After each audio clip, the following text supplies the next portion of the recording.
The original World of Warcraft was released on November 23, 2004. Like Warcraft 3, the game had standard and collector's editions. The 2004 Collector's Edition still is extremely valuable. It included a lot of perks inside.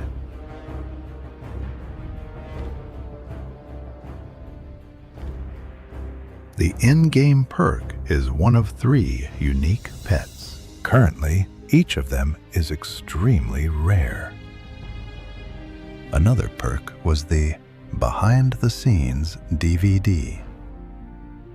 It was an exclusive DVD featuring game trailers and developer commentary.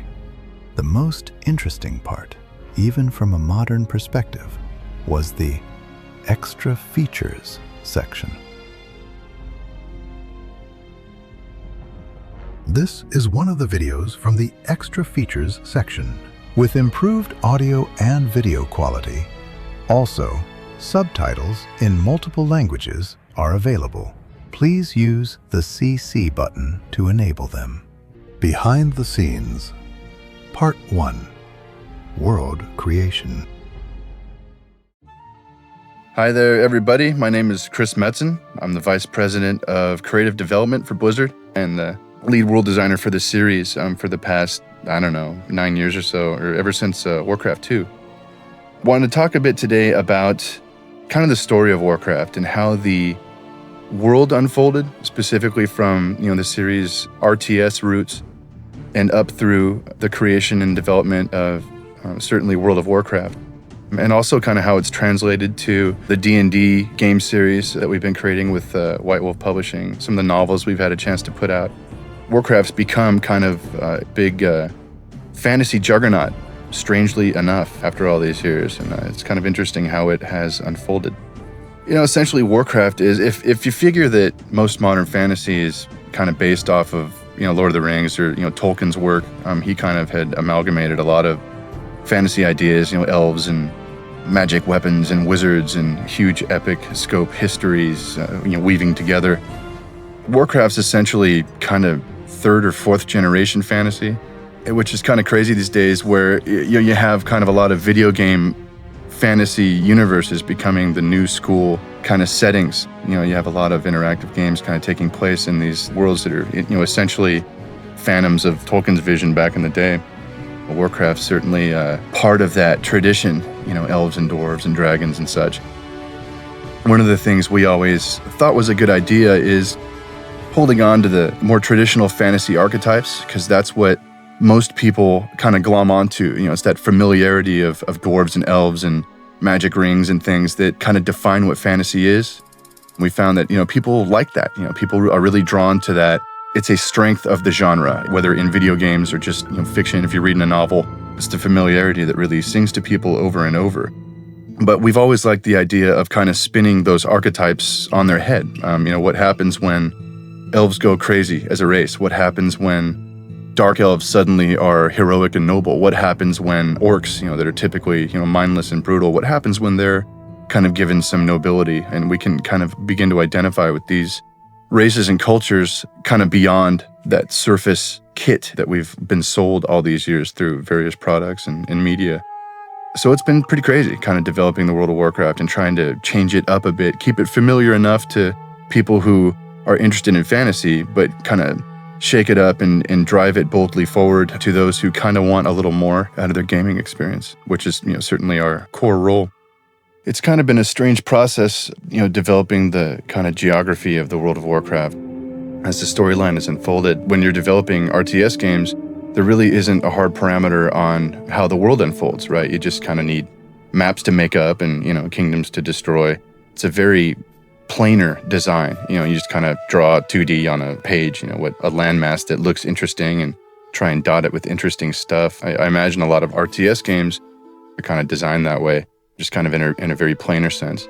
It started to get interesting, when we started talking about World of Warcraft and expanding this place and these locales to be more 3D, to be more, immersive, places that you'd actually run around in, instead of just being RTS maps and very planar. How does it begin to translate to an immersive world experience? It was kind of weird, shifting gears from the RTS mindset to the RPG mindset. We kind of always knew, since Warcraft 2, we always knew that, as we expanded, in Warcraft 1, we had, the kingdom of Stormwind and the land of Azeroth. And it was, the conflict of that game was pretty much contained within that place. The orcs come through the swamps of Sorrow and, through Elwynn Forest and attack Stormwind. The scope of that conflict was pretty small. As we started talking about Warcraft 2 and the idea of expanding the two armies, certainly we had the orcs and the humans at that point. With Warcraft 2, we wanted to expand more races into those groups, so the human group became the Alliance, with elves and dwarves and gnomes. Reciprocally, the orc group expanded to include forest trolls and ogres and death knights and all sorts of good creepy guys. But in doing so, for our world context, we wanted to show where these creatures came from, and have a greater sense of ecology and a greater sense of world. So it became necessary to create, Cosmodon, or the area the dwarves came from, or Lordaeron, and ultimately Quel'Thalas, where the secondary human kingdoms and elves came from specifically. So a lot of the design decisions with the two armies and kind of expanding them predicated building the world and building it out further. As Warcraft 2 completed, and we created Draenor, for the Warcraft 2 expansion set.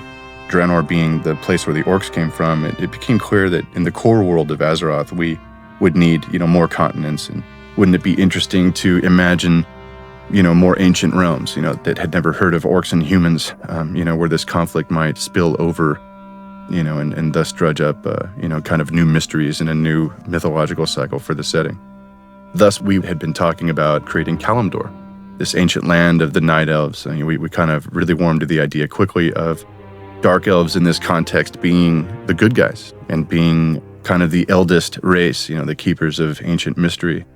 So it was kind of interesting to talk about Kalimdor and these dark primordial forest lands and the barrens in the middle, lands that were once lush but kind of destroyed by, some kind of apocalypse. It was interesting to imagine Kalimdor having been affected by some huge explosion. Again, is probably a fantasy archetype, to have your world shattered in some great way. I've seen it in 100 different stories and 100 different themes.